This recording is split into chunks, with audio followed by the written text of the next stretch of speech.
All Oh, right. Atic So attack. I have to admit that this was not the first attempt at recording this. This was the second attempt. Because the first time around, I just assumed, with the emulation, the fact that I didn't have a joystick, the easiest thing to do would just be to choose keyboard as the control scheme. And Mm. that led to a few minutes. That led to like 3 minutes in hell rather than 7 minutes in heaven. What was the keyboard layout, mind you? Well, instead of up, down, left, and right being in a nice cross pattern, they were all straight across. Q, W, E, R, with then T being the main action button to throw that axe. Yeah. Would you like to know why that was? Oh, please, let me know. So, we've talked before and this about is not how a bit. I really do not know this. I'm learning this for the first time on this recording. The keyboard did not have truly independent keys on the ZX Spectrum. Right. Instead, it was broken down into half rows. Yes. There was some kind of delay function. So so certain ones, it basically, certain keys would just react a millisecond shorter, but this way they didn't have to add additional circuits. So this is why left and right, for example, if you put them right next to each other, nobody's expecting to go left and right. Some games would actually have Q and A be up and down, and something like O and P be left and right. So that keys that you would never click this at the same time would be next to one another. Interesting. And this was just a way of getting around the weird cost-cutting measures of the keyboard. And then if you had the joystick, the normal Sinclair joystick was actually not a true joystick port. It was just a keyboard emulation. So if you started moving the joystick around in BASIC, it would just start using certain keys. Gotcha. Yeah. Okay. So, yeah, and we also don't have sound on this recording because I accidentally didn't enable it in my screen capture, but you ain't missing anything. Just a bunch of dit over and over again as I walk around. So, yeah, I mean, I've seen screenshots of Atic Attack before. I've seen a little bit of it, but I've never played it. I think you're supposed to collect treasures and, take them somewhere. Though yeah, I never actually took the treasures anywhere. I just dropped them to pick up keys in this playthrough. Yeah, it's basically an action adventure with some inventory-based puzzle elements. Yeah, and you also have to really map out the entire place. And as you've seen already with the staircases, there's multiple levels to the castle. Yes, and so yeah, and it's the randomly generated enemies is also a bit of a pain, and I think there you just had the issue that you ran out of inventory slots, so it left one of the things behind, which adds an extra element, or you can mix them up.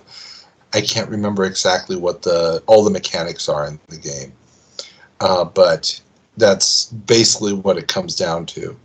And I think most of the wall decorations are literally just there so you can identify the rooms. Right. And, of course, the room orientations are very interesting. And I have often wondered, and not just me, others as well, including Kate Willert, fellow GA researcher, have often wondered, did Miyamoto and Tezuka see this game? I mean, clearly, most of what they did in their game was inspired by Drew Waga. But this perspective for the rooms and the doors at the four corners, and it's could two independent dev teams on two completely different systems really have come up with this exact same solution? Especially ones where we know that they actually had contact with one another, and Rare would have shown their best stuff to Nintendo prior to getting the relationship that they had. Exactly. And we do also know that even independent of that Miyamoto was exposed to Spectrum games, because we have some interviews with him that indicate he had seen some Spectrum games back in the early 80s. Well, so it's we just talked about it a month or two ago that Hudson Soft was making games for the... Yes, they were. That they made basically a proto version of Pang for the ZX Spectrum. Yes, so, exactly. So yeah. it's hard. I mean, it is not a, Legend of Zelda is not in any way an Atac ripoff. They are very different games, but just the choice of how to portray the dungeons, it's that artistic choice. It's like, can that really be a coincidence? It's a tough one. It's a real tough one. And I don't have an answer. There's definitely some inspiration. There's definitely some inspiration going on there. I think there probably is. Yeah.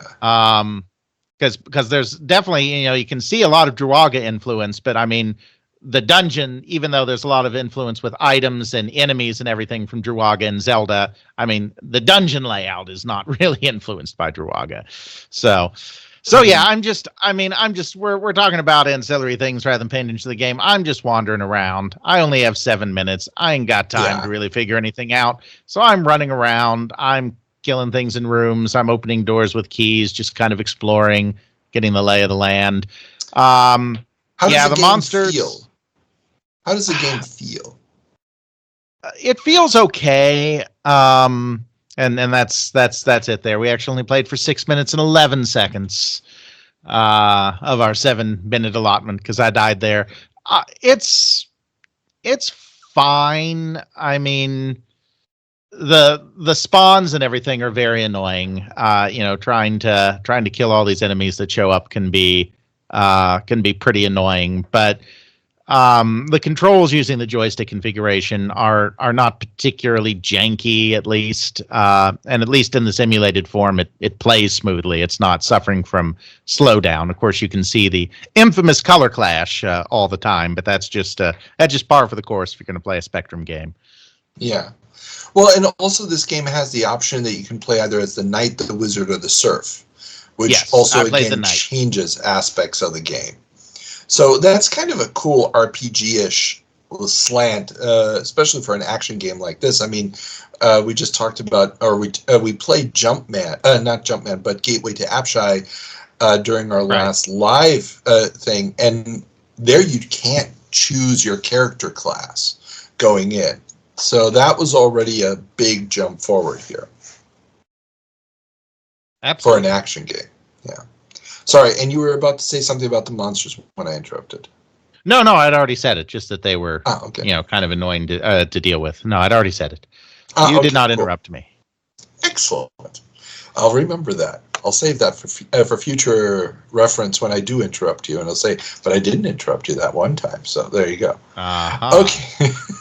Okay. Yes, you and your legal precedents. You can take the lawyer out of the courtroom, but he still has to pay malpractice insurance. So with that being said, okay, let's get back to the episode then. Indeed.